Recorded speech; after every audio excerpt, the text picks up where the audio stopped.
Assalamualaikum warahmatullahi wabarakatuh. Selamat pagi, salam sejahtera untuk kita semua.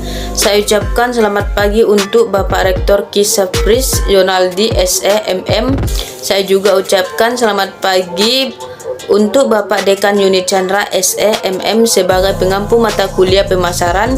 Dan selamat pagi juga untuk teman-teman yang sudah online pada kesempatan pagi hari ini. Saya Aisyah Amini, mahasiswa Universitas Taman Siswa Padang, jurusan Manajemen Ekonomi dan Bisnis.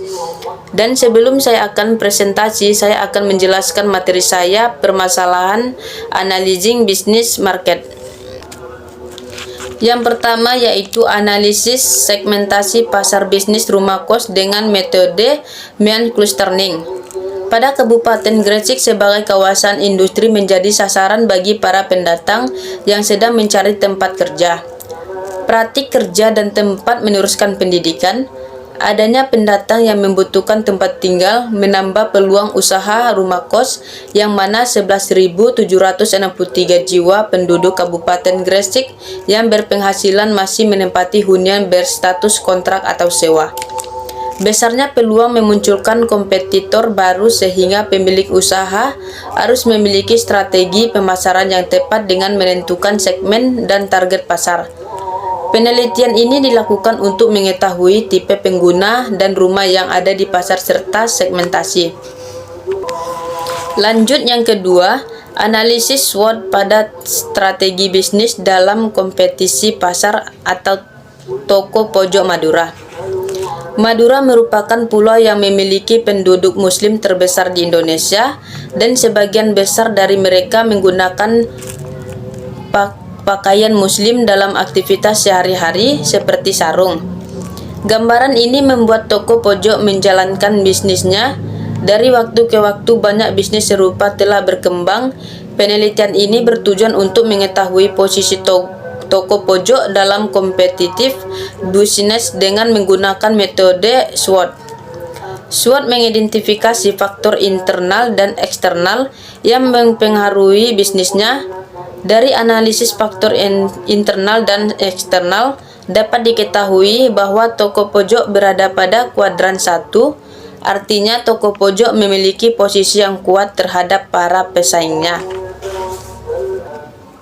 Lanjut yang ketiga, kasus pasar Sudha Merta Desa Sidikarya. Dalam tujuan dari penelitian ini adalah untuk menganalisis pendapatan para pedagang di Sudha Merta di Desa Sidikarya. Data yang digunakan adalah data primer yang terdiri dari pendapatan penjual sebelum dan sesudah program revitalisasi pasar. Hasil dari penelitian ini menunjukkan bahwa pendapatan penjual sebelum dan sesudah pasar program revitalisasi sangat berbeda. Untuk meningkatkan pendapatan, para penjual disarankan untuk membenahi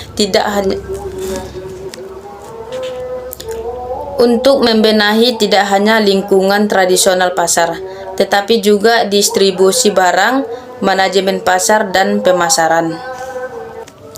Lanjut yang keempat, yaitu kasus di Pasar Juwana Baru pasca kebakaran. Seorang pengusaha dalam pandangan etika Islam bukan sekedar mencari keuntungan, melainkan juga keberkahan, yaitu dengan memperoleh keuntungan yang wajar dan diridhoi oleh Allah Subhanahu wa Ta'ala. Pasar mendapatkan kedudukan yang penting dalam perekonomian Islam. Oleh karena itu, Islam menekankan adanya moralitas seperti persaingan yang sehat, kejujuran, keterbukaan, dan keadilan.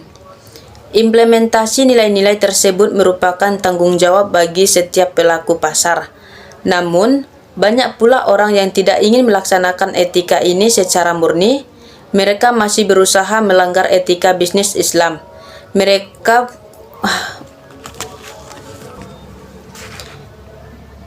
kurang memahami etika bisnis, atau mungkin saja mereka paham tapi memang tidak mau melaksanakan. Alasannya adalah pasar Juwana Baru tersebut tergolong pasar besar di daerah Juwana yang rentan akan penyimpangan seperti penipuan, membanting atau merusak harga pasar, dan sebagainya. Lanjut yang kelima, yaitu kasus Departemen Produksi PT XYZ. Nah, semakin hari pasar bisnis terus mengalami peningkatan. Perusahaan dituntut untuk menyediakan produk atau jasa dengan lebih baik. PT XYZ merupakan perusahaan yang bergerak di bidang pengolahan hasil laut. Departemen produksi merupakan departemen yang memiliki pengaruh besar terhadap perusahaan. Saat ini dalam menjalankan proses bisnisnya, Departemen produksi PT XYZ mengalami kendala dalam melakukan pengolahan stok. Tujuan dari penelitian ini adalah untuk memodelkan proses bisnis saat ini pada PT XYZ. Departemen produksi memberikan rekomendasi proses bisnis usulan atau to be yang diajukan pada PT XYZ. Departemen produksi menggunakan teknik Asia dan menghasilkan perbandingan proses bisnis saat ini dengan proses bisnis usulan pada Departemen produksi PT XYZ. Lanjut yang keenam, yaitu analisis praktik etika bisnis syariah atau studi kasus pasar Lewiliang. Dalam Islam, akhlak adalah akhlak sebagai bentuk pengembangan diri terhadap hubungan manusia dengan Allah Subhanahu wa Ta'ala dan hubungan manusia dengan sesama. Penelitian ini bertujuan untuk mengetahui etika bisnis syariah di kalangan pedagang muslim di pasar Lewiliang. Metode pengumpulan data dilakukan dengan menggunakan metode kualitatif. Informan penelitian ini berjumlah 25 orang. Data ini diperoleh dari wawancara dengan para pedagang di pasar Lewiliang. Hasil penelitian menemukan bahwa tidak semua pedagang di pasar Lewiliang mengetahui etika bisnis syariah. Namun dari jawaban yang mereka berikan terkait menjaga kehalalan produk dan bagaimana menjaga kepercayaan pelanggan, dapat dikatakan bahwa mereka setidaknya telah menerapkan etika bisnis secara syariah. Lanjut yang ketujuh, yaitu analisis manajemen strategik perusahaan waralaba pada masa pandemi COVID-19, yaitu studi kasus pada KFC. Nah, penelitian yang peneliti lakukan ini bertujuan untuk mengetahui penerapan manajemen strategi perusahaan waralaba pada KFC. Penelitian ini merupakan penelitian kualitatif deskriptif dengan metode yang peneliti gunakan dalam penelitian ini, yaitu adalah contents analysis atau yang merupakan analisis isi. Teknik pengumpulan data yang peneliti gunakan dalam penelitian ini yaitu adalah metode simak dan catat hasil dari perhitungan IFAS dan EFAS yang menunjukkan bahwasannya kekuatan dan juga peluang yang dimiliki oleh perusahaan waralaba KFC lebih besar daripada kelemahan dan ancaman perusahaan tersebut.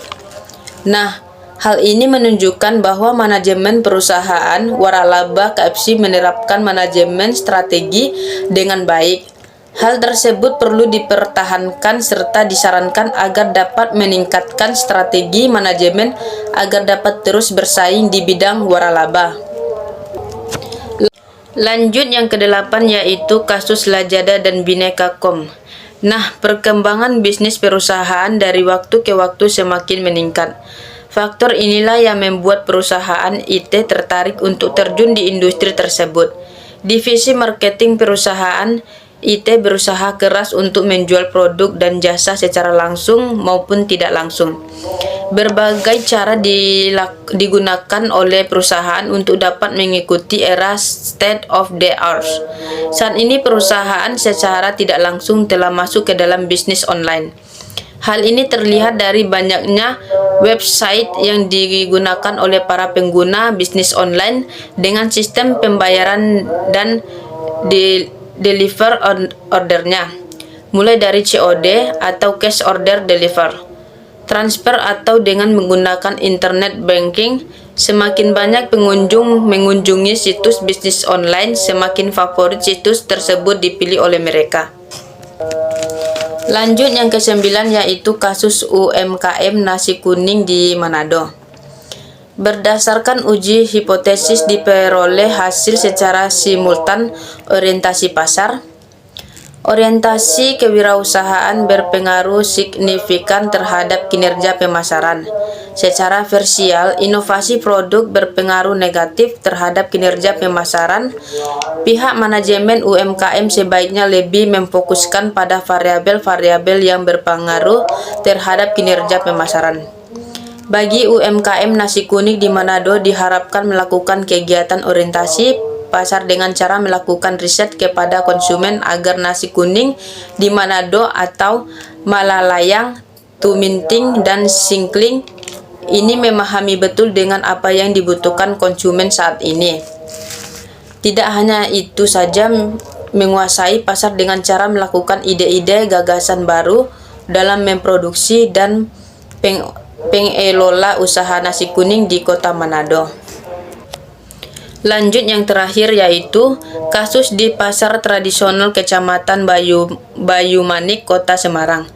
Semarang merupakan ibu kota Provinsi Jawa Tengah yang memiliki fungsi sebagai pusat pemerintahan, perdagangan, industri, transportasi, pendidikan, pariwisata, dan pemukiman.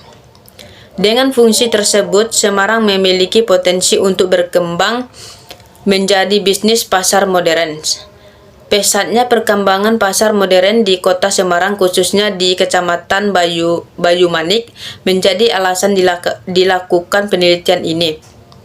Tujuan dari penelitian ini adalah untuk menganalisis pengaruh kenyamanan, jarak, diversifikasi produk, dan harga terhadap keuntungan pedagang tradisional sebagai akibat munculnya pasar modern.